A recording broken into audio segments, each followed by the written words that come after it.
Kita lihat sekarang mengapa kita mempelajari teknik smoothing atau penghalusan. Sesuai namanya, yang akan dilakukan adalah meredam fluktuasi karena random atau ketidakteraturan. Untuk apa? Karena data yang sudah terbebaskan atau agak terbebaskan dari random dianggap lebih representatif ketika digunakan dalam menyusun perakiraan.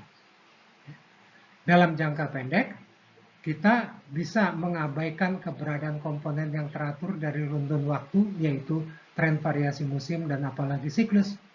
Maka dalam jangka pendek, yang tetap ada adalah unsur random.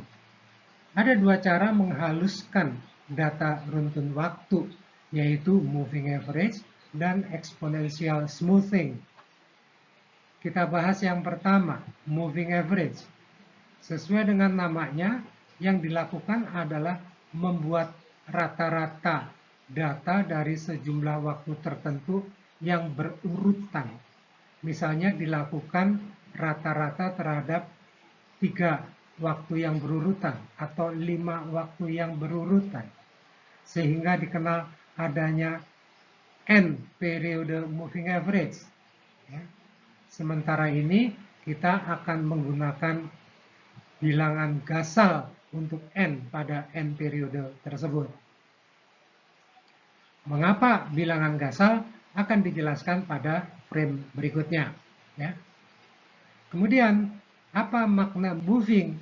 Ya, karena proses menyusun rata-ratanya bergerak sesuai dengan pergerakan waktu. Ya. Frame berikutnya akan menjelaskan secara lebih jelas.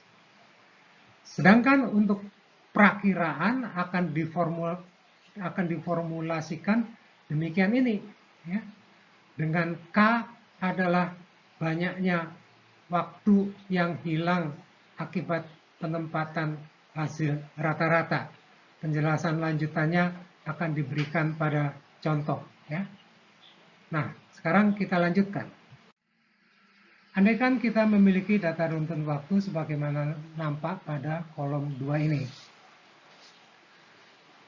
Bila dilakukan pengrata-rataan selama 3 periode yang berurutan untuk mengisolasi pengaruh random, maka rata-rata pertama dari 3 periode yang tersedia adalah yang berasal dari periode 1, 2, dan 3, yaitu yang nilai-nilainya adalah 13, 17, dan 18. Pertanyaannya, di mana nilai rata-rata itu akan diposisikan? Waktu 1, 2, atau 3? Mestinya di pertengahan dari perjalanan waktu tersebut, yaitu di waktu 2. Nah, ini menjelaskan mengapa periode rata-ratanya menggunakan bilangan Gasal. Karena apabila itu adalah bilangan genap, maka posisi dari hasil rata-ratanya adalah di pertengahan dari dua waktu yang berurutan. Ya. Yang itu adalah tidak mungkin dilakukan.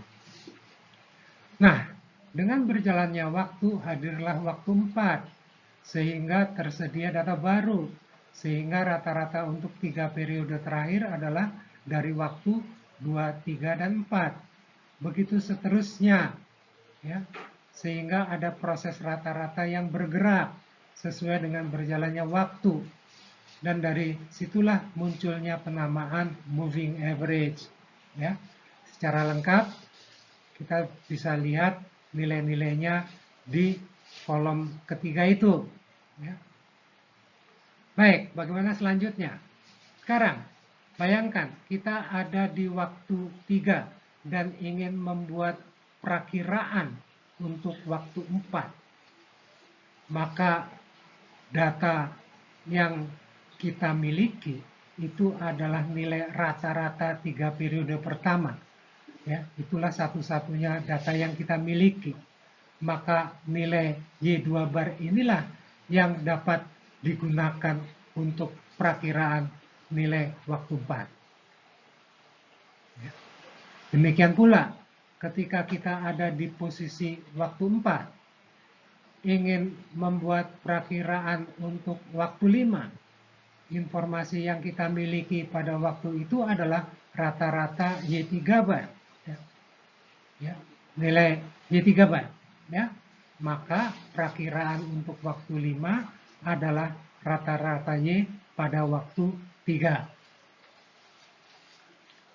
Jadi, dengan 3 periode rata-rata bergerak, maka perakiraan didasarkan atas rata-rata yang dicantumkan pada 2 periode sebelumnya. Perakiraan untuk waktu 4 berdasarkan rata-rata yang diletakkan di waktu 2, dan perakiraan untuk waktu 5 adalah rata-rata yang diletakkan pada waktu 3.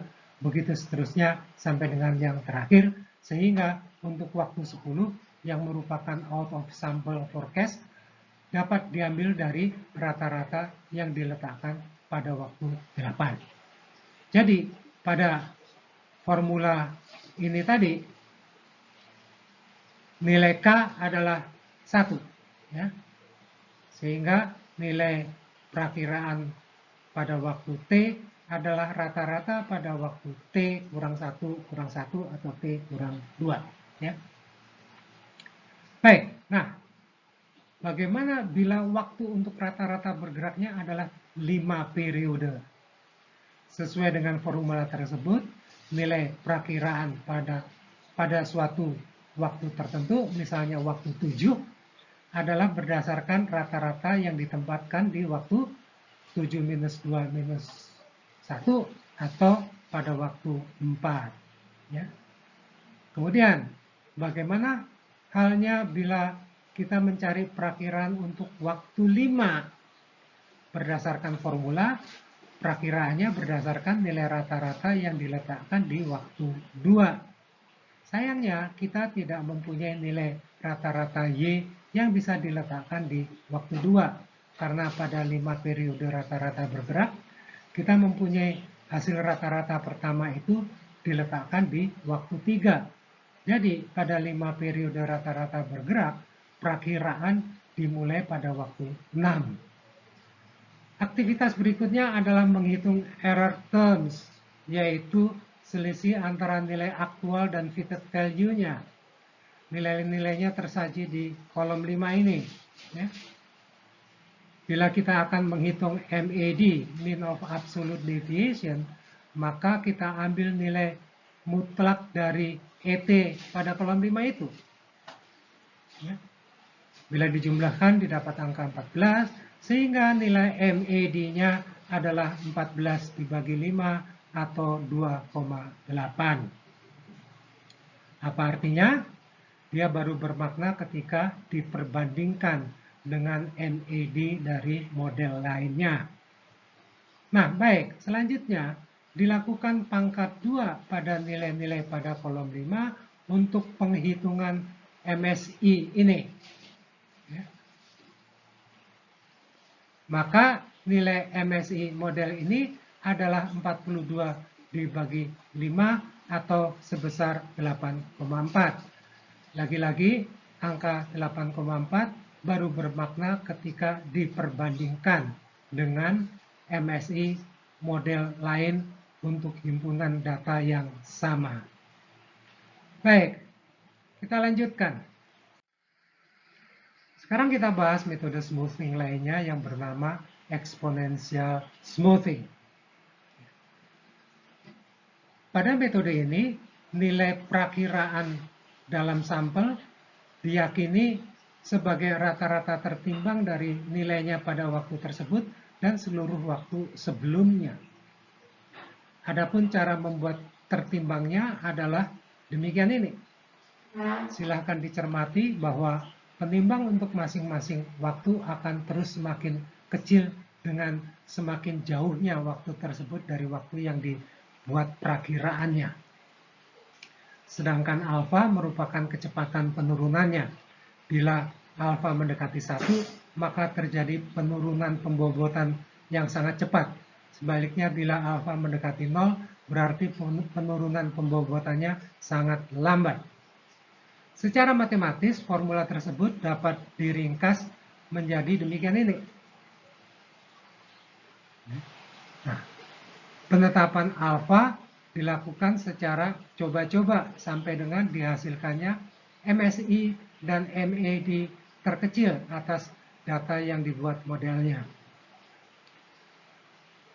Nah, perhatikan formulanya. Dengan adanya subscript minus 1 di sebelah kanan, maka nilai T terkecil yang dimungkinkan adalah 2. Ya, supaya T minus 1 terkecil itu adalah 1, karena tidak mungkin T 0. Kita tidak mempunyai waktu 0 di sini. Perhatikan pula bahwa dalam formula AT di kanan ada AT minus 1 yang menyebabkan dibuatnya asumsi bahwa nilai A1 adalah sebesar Y1. Dan formula untuk menetapkan perakiraan adalah yang demikian ini.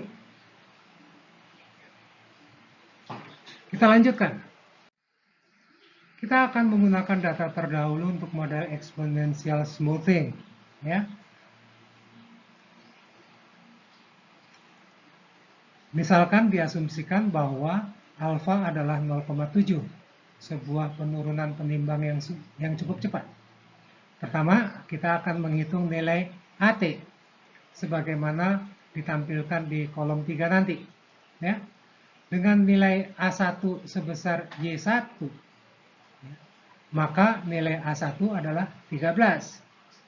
Selanjutnya, A2 dan seterusnya dapat dihitung dari waktu ke waktu, mulai dari waktu 2 dengan formula tadi yang seperti ini.